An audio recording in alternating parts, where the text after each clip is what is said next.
Hello friends, देवदा coach channel में आपका फिर से एक बार स्वागत है। हमारे जो ऋषि मुनि हैं उनका कहना है कि आप चाहे तो पानी पर चल सकते हैं, हवा में भी तैर सकते हैं और अगर आप चाहें तो इस दुनिया को भी जीत सकते हैं। लेकिन मन की चाल को समझना दुनिया में सबसे कठिन काम होता है। आपने ख्याल किया होगा कि आप जो काम करना चाहते हैं आपका मन हमेशा उससे उल्टा ही क्यों करता है। उदाहरण के लिए आप सिगरेट पीना छोड़ना चाहते हैं, आप खुद से दृढ़ निश्चय भी ले लेते हैं, मान भी लेते हैं कि हम आगे से फ्यूचर में कभी सिगरेट नहीं पिएंगे, लेकिन कुछ समय के बाद आपका मन आपको खींचकर वापस उसी सिगरेट के पास लाकर खड़ा कर देता है। और ये जो बात है दोस्तों सिर्फ सिगरेट पर ही लागू नहीं होती है, और भी कई ऐसी आदतें हैं जिन्हें हम छोड़ना चाहते हैं किंतु चाहकर भी हम उनको छोड़ नहीं पाते हैं। तो हम इनको कैसे छोड़ें और अपनी जो मन की जो चाल है उसको कैसे समझें, आज हम उसी के ऊपर चर्चा करेंगे। आज जो मैं कहानी आपको बताने जा रहा हूं वो इसी के ऊपर है कि हम अपनी मन की जो चाल है उसको कैसे समझें और अपने जीवन में अपनी आदतों में बदलाव कैसे लाएं। दोस्तों, एक बार एक बातूनी शिष्य था जो गौतम बुद्ध के आश्रम में शिक्षा ग्रहण करने के लिए आया हुआ था। एक बार गौतम बुद्ध अपने शिष्यों को ध्यान लगाने पर शिक्षा दे रहे थे। शिक्षा देते समय वह बातूनी शिष्य बीच में ही बोल पड़ता है और बोलता है, गुरुजी, मैं रोजाना अथक प्रयास कर रहा हूँ कि अपने मन में चल रहे जो विचार हैं उनका निरीक्षण करूँ, लेकिन मेरे से ये नहीं हो पा रहा है। मुझे क्या करना चाहिए ताकि, क्योंकि मैं जो है अपने मन में जो भी विचार आ रहे हैं उनको गहराई से नहीं समझ पा रहा हूँ। इससे अक्सर मैं सुबह जो है देरी से भी उठता हूँ। मैं जब रात को सोता हूँ तो ये हमेशा सोचता हूँ कि कल सुबह मैं जल्दी उठूँगा, लेकिन मैं अक्सर जो है सुबह लेट ही उठता हूँ। मैंने अपने जो साथी शिष्य हैं उनसे भी पूछने की बहुत कोशिश की, लेकिन कोई भी यहाँ पर आपस में ना तो चर्चा करता है ना कोई बात करता है। इसलिए मैं बड़ा परेशान है। और जब तक हम अपने मन में विचारों का, अपने मन की आदतों का एक दूसरे से अगर जिक्र नहीं करेंगे, उसकी चर्चा नहीं करेंगे, उसकी बहस नहीं करेंगे, तो हम चुप रहकर अपने मन को कैसे समझ पाएंगे। उनके मन में क्या विचार चलते हैं, उनके अंदर क्या बदलाव आता है, क्या महसूस करते हैं ध्यान वक्त करते वक्त। गुरु ने बातूनी शिष्य की बात सुनी और बोले, तुम दूसरे के मन की बात क्यों जानना चाहते हो, इससे तुम्हें क्या फायदा होगा। बातूनी शिष्य ने गुरु जी से इस प्रकार के प्रश्न की अपेक्षा नहीं की थी।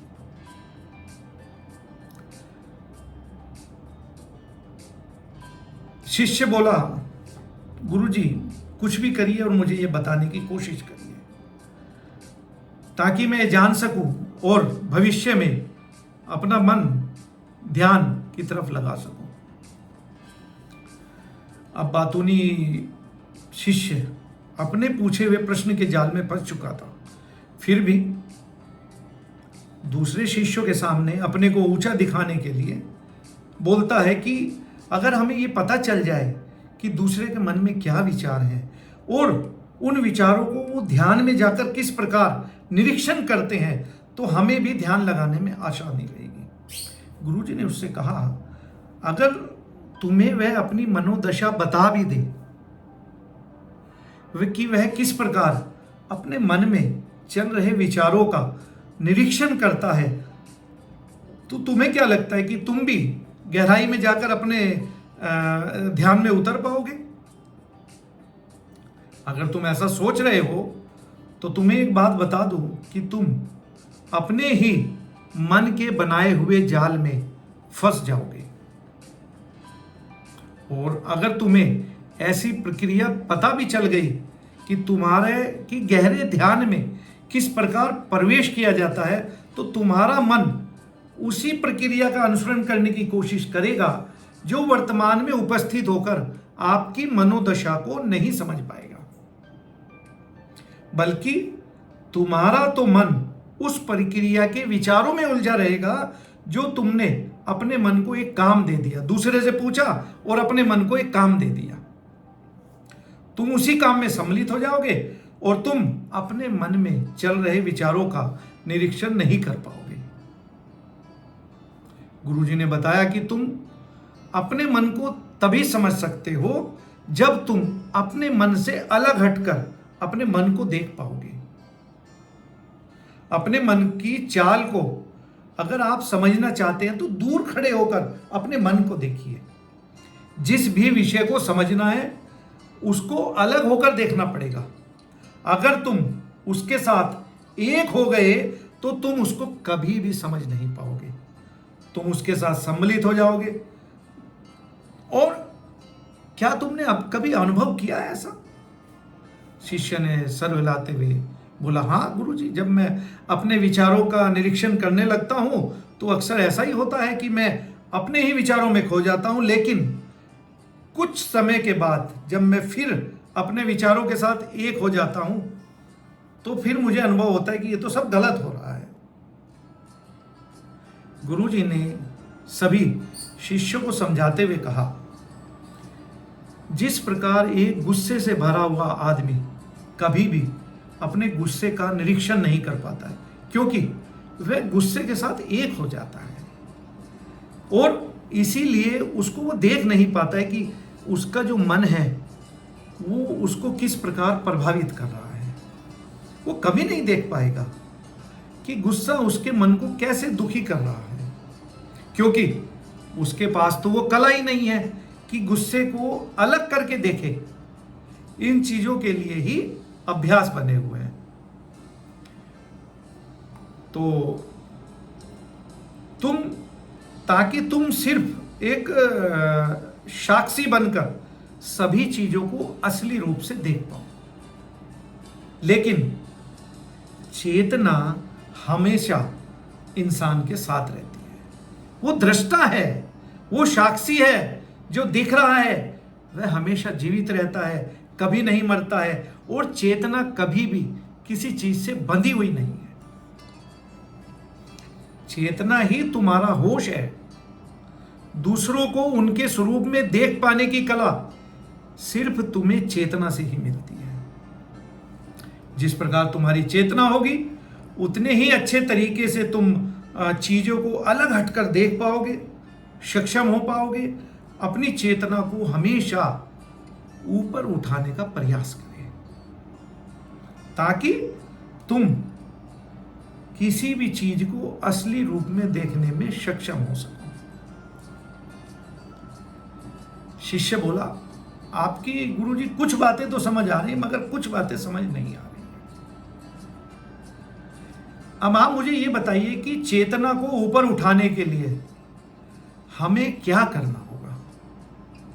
इस पर चर्चा करते हुए गुरुजी ने बताया कि तुम मौन होकर, शांत होकर, चुप होकर सिर्फ अपने मन के विचारों को, अपने मन की प्रक्रियाओं को, अपने अनुभवों को देखना शुरू करें। तुम्हारे अनुभव आते हैं, तुम्हारे अनुभव चले जाते हैं, वो अनित्य हैं, वह हमेशा हमारे साथ नहीं रहने वाले हैं। दोस्तों ध्यान से सुनना, हमारा मन उन्हीं अनुभवों को पकड़ने की कोशिश करता है। जब तुम्हें कोई अच्छा अनुभव होता है तो तुम्हारा मन चाहता है कि तुम बार बार वही अनुभव करो। उसी अनुभव को लेने के चक्कर में तुम्हारा मन तुम्हें फंसाता चला जाता है। तुम्हारी चेतना तुम्हारे मन के अधीन हो जाती है। वही होता है जो एक सिगरेट पीने वाले का होता है, एक शराब पीने वाले के साथ होता है, और वही होता है जो बुरी आदत अपनाने वाले के साथ होता है। उसकी चेतना उसका गुलाम हो जाती है। अगर तुम चेतना को अपने मन से आजाद करना चाहते हो तो सबसे पहले मौन रहना सीखो, खुश रहना सीखो। तुम्हारे ज्यादा बोलने की आदत, तुम्हारे से दूसरों के अनुभव सुनने की आदत, क्या हो रहा है, इधर क्या हो रहा है, उधर क्या है, उसके गली में क्या है, उसके घर में क्या है, तुम्हारे मन को ज्यादा भर देगी। लेकिन अपनी चेतना को आजाद करने के लिए तुम्हें अपने मन को खाली करना पड़ेगा। उसको खाली करने की आदतें सीखनी पड़ेगी, उसका एक अभ्यास करना पड़ेगा। और जब तुम अपने मन को खाली करने लगोगे तो तुम्हें चेतना का असली स्वरूप दिखाई देने लग जाएगा। जब तुम्हें पता चलेगा कि मौन रहकर, चुप रहकर चेतना को कैसे ऊपर उठाना है, कैसे हमेशा चैतन्य रहा जाए। लेकिन हम भूल चुके हैं, हम अपने मन के अधीन हो गए, हम अपने मन के गुलाम हो गए हैं। इसलिए हम अपनी चेतना को मन से छुटकारा नहीं दिला रहे हैं। हमें चेतना को अपने मन से छुटकारा दिलाना होगा। इसके लिए तुम्हें चुप रहकर अपने विचारों को देखना शुरू करना होगा, अपने अनुभव को महसूस करना शुरू करो।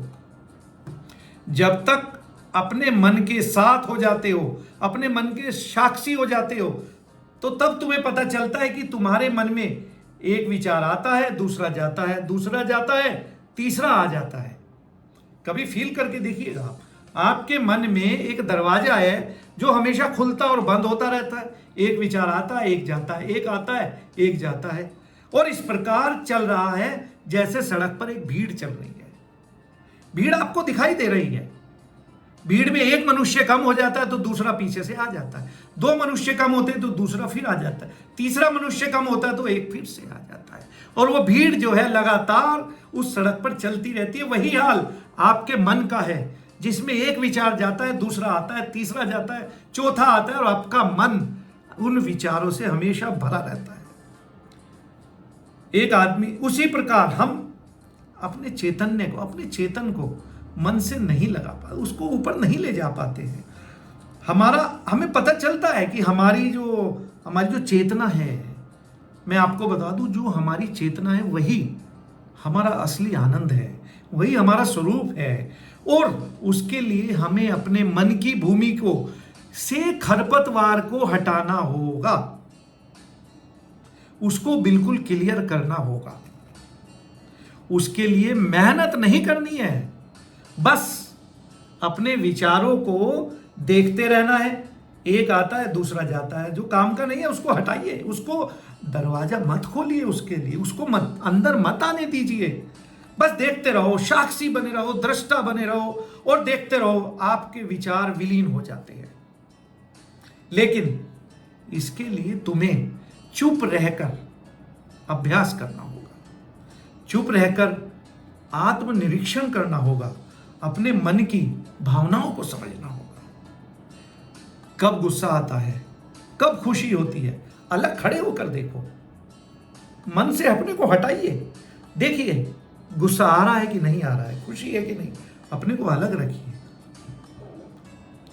आप याद करिए, जब आपको गुस्सा आता है, आपको अत्यधिक खुशी होती है, या किसी से घृणा होती है, किसी से आपको नफरत होती है, तो आप तत्क्षण जो है उत्तेजित हो जाते हैं। उत्तेजना की वजह से आप उन भावनाओं को अलग होकर नहीं देख पाते, आप उसमें विलीन हो जाते हैं। लेकिन हम उत्तेजित ना हो, शांत हो, शिथिल रहें, हम अपने मन की भावनाओं को समझ पाएंगे, उनको जान पाएंगे। और जब हम अपने मन की भावनाओं को जानने लगेंगे, तब हमें पता चलेगा कि भाव हमेशा नहीं रहता है। एक भाव जाता है, दूसरा चला जाता है, एक भाव आता है, दूसरा चला जाता है, दूसरा भाव आता है, तीसरा चला जाता है। खुशी हमेशा नहीं रहती, गुस्सा हमेशा नहीं रहता, घृणा भी हमेशा नहीं रहती, गिरना हमेशा नहीं होता है। जब हम इन बातों को समझने लगेंगे तो हमारे सारे भाव अंदर से विलीन होने लगेंगे।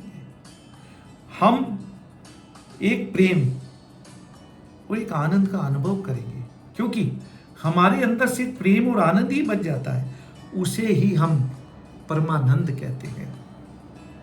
दोस्तों, वही चैतन्य का असली स्वरूप है। इसलिए अपने मन की जाल में खुद मत फंस जाना। अपने मन की चाल को दूर खड़े होकर देखना और देखते रह जाना जब तक मन पूरी तरह से विलीन ना हो जाए। और जब तक मन में कुछ नहीं बचेगा तो हर चीज में आपका मन लगेगा। मन को खाली करिए, बिल्कुल हर काम को पूरे ध्यान पूर्वक कर सकते हैं। असली मन का विलीन होना मतलब उस ध्यान में प्रवेश होना है। जब तक हमारा मन हमारे ऊपर हावी रहेगा, हम ध्यान में प्रवेश नहीं कर सकते। इसलिए जब हमारा मन नहीं करेगा, हम ध्यान नहीं करेंगे। ऐसा हर काम में लागू नहीं होता है, लेकिन अगर एक बार हमारा मन विलीन हो गया तो हर काम में ध्यान लगा सकते हैं। हमारा ध्यान ही हमारा असली स्वरूप बन जाता है,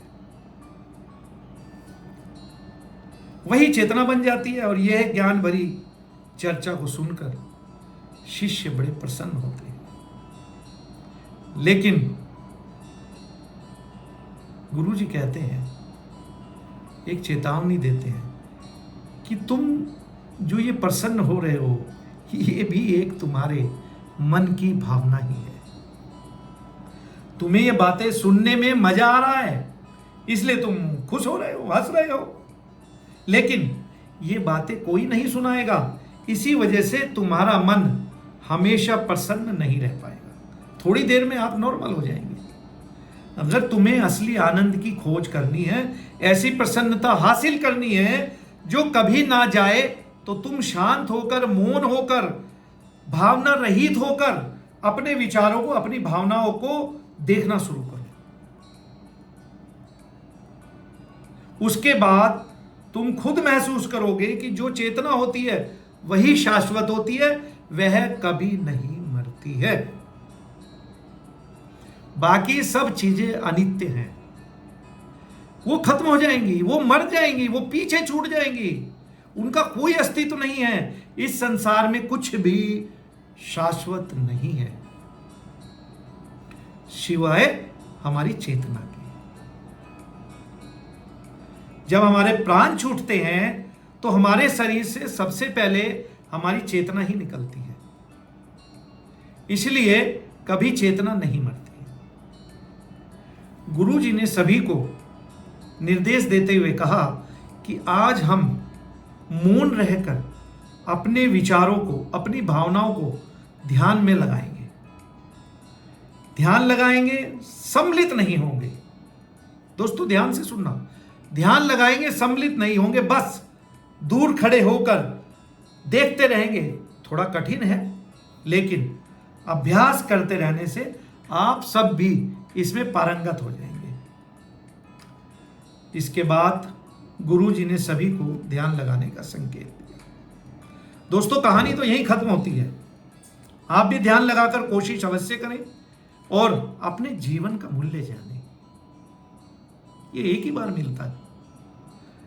कहानी कैसी लगी सब्सक्राइब करें, लिखें आपको क्या अच्छा लगा, आप क्या बदलाव चाहते हैं जिंदगी में, और अपने दोस्तों को जरूर शेयर करें।